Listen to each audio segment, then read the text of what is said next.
Je vais maintenant améliorer l'apparence de l'interface en ajoutant un peu de couleur, spécifiant des polices un peu particulières, une image de fond.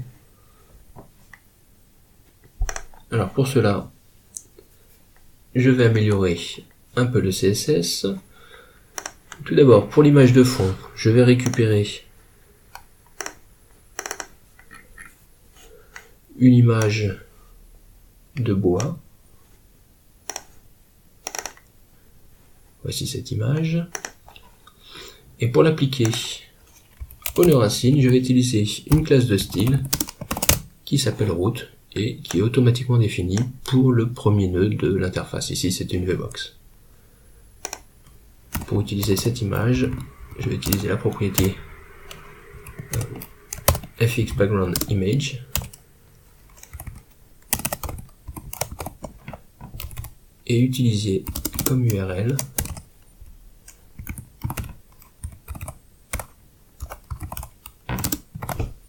le chemin vers le fichier. Ce chemin commence avec un slash qui indique que ça commence depuis la racine du projet, donc le répertoire src, le sous-répertoire res et l'image wood.jpeg. Si je lance l'application, cette fois-ci, cette image est utilisée pour tout l'arrière-plan. Évidemment, on ne voit plus les labels.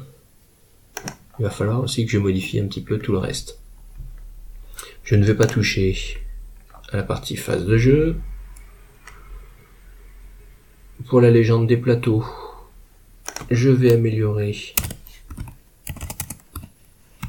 déjà choisir des polices différentes. Oui, je vais prendre pour toute l'interface une famille de fontes sans empattement.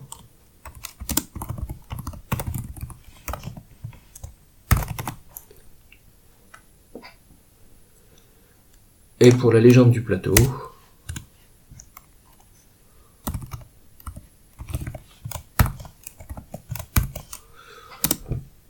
je vais reprendre une fonte de type normal, en gras, de 20 pixels. Et je peux spécifier ici sans empattement.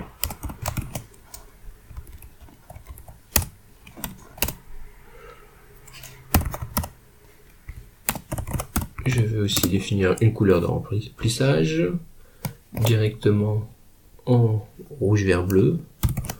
C'est une couleur plutôt grise. 3 fois la même valeur pour chacune des composantes de couleur. Et je vais même rajouter un effet d'ombre à l'aide de cette propriété. Si je regarde le résultat, voici maintenant les légendes qui ressortent bien.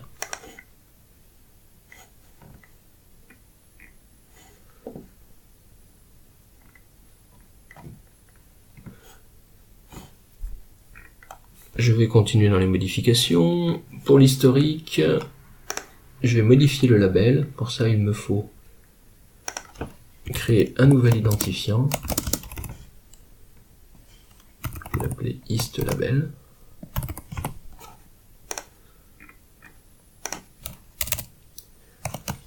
Et donc, cet identifiant va me permettre de choisir une couleur de remplissage.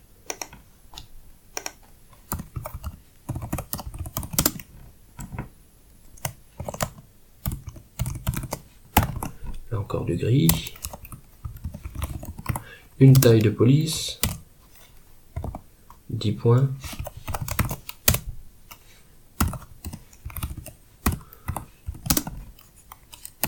Une famille de police, cette fois-ci avec empattement.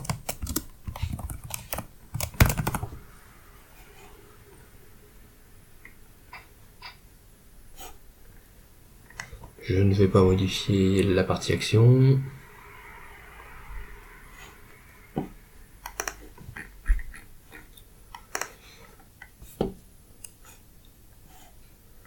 Le champ de texte.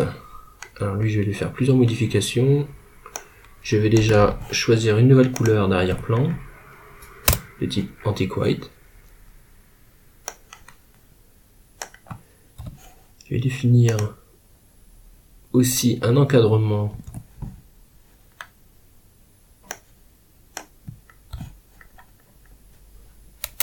comme ceci, un peu arrondi. Une police en gras. Une largeur spécifique pour les lettres. Une couleur de remplissage. Et enfin, je vais aligner le texte à l'intérieur du champ pour que ce que je tape se trouve directement centré dans l'interface. Je vais aussi améliorer le style de la zone de texte. Pour ça, je vais définir une couleur d'arrière-plan. Il y a aussi des contours arrondis et la police que j'utiliserai. Alors, il y a une petite particularité aussi pour la zone de texte. Pour modifier le contenu, l'arrière-plan du contenu de cette zone de texte, je vais utiliser un sélecteur combiné dans lequel donc je spécifie que la partie content de Textoria va avoir une couleur de type blanc antique.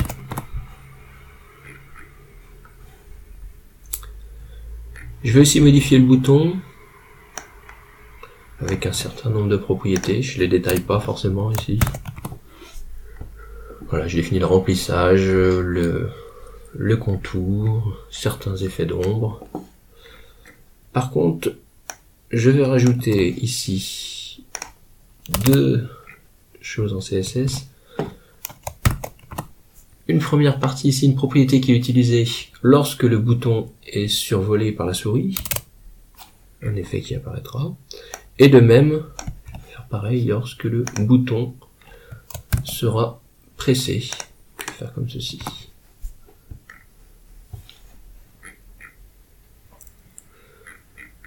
Je vais regarder déjà le résultat obtenu. Voici pour l'interface. Ah, on voit encore que les labels tout en haut de l'interface ne ressortent pas. Pour ça,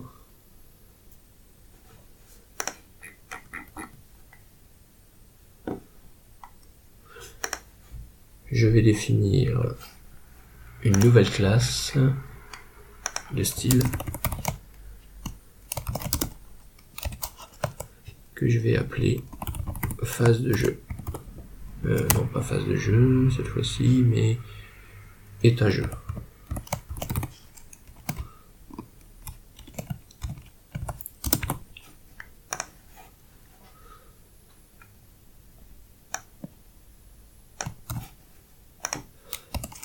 Cette classe, je vais l'utiliser pour modifier la police.